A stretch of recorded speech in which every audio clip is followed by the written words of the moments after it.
আজকাল যা রোদ পড়ছে এই রোদে আর কিছুই ভালো লাগে না, তাই ভাবছিলাম একটু গ্রেভি চিকেন কষা খাই। তো চলো আজকে গ্রেভি চিকেন কষা খাবো, তো তোমাদের সাথে শেয়ার করব।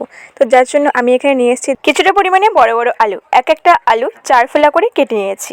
আর এখানে নিয়ে নিয়েছি 500 গ্রাম মুরগির মাংস। মুরগির মাংসটা একটু বড় বড় করে পিস রেখে তারপর ধুয়ে নিয়ে এসেছি। আর এখানে নিয়ে নিয়েছি 4টে রসুন, 1 পিস আদা, 25-30টা মতো শুকনো লঙ্কা, 2 চামচ হলদি গুঁড়ি, 2টো গোটা পেঁয়াজ।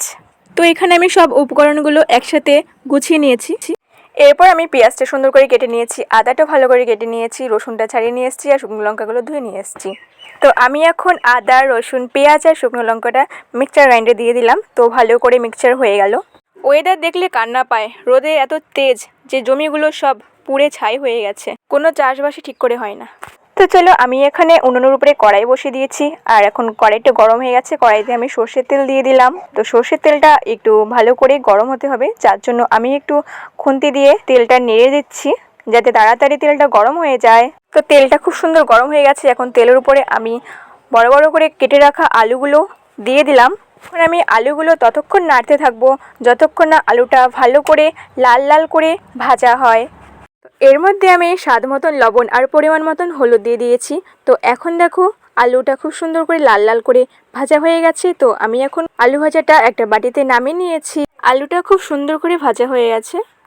এই গরমের মধ্যে একটু হালকা হালকা হাওয়া হলে বেশ ভালোই হয়, যার কারণে দেখো হঠাৎ করে হাওয়া দিয়েছে, গাছপালাগুলো নাড়াচাড়া করছে, কিন্তু বৃষ্টি তো হয় না। তো যাই হোক, এখন আমি চলে এসেছি রান্নাঘরে, আর কড়ার উপরে দিয়ে দিয়েছি সর্ষের তেল। সর্ষের তেলের উপরে সামান্য পরিমাণে একটু জিরে দিয়েছি। তো জিরেগুলো লাল লাল করে ভাজা হয়ে গেছে। এখন আমি লাল লাল করে ভেজে রাখা জিরেটার উপরে ধুয়ে রাখা মাংসগুলো সবগুলো দিয়ে দিলাম। এখন এই মাংসটা 2-4 মিনিট নাড়াচাড়া করতে থাকবো।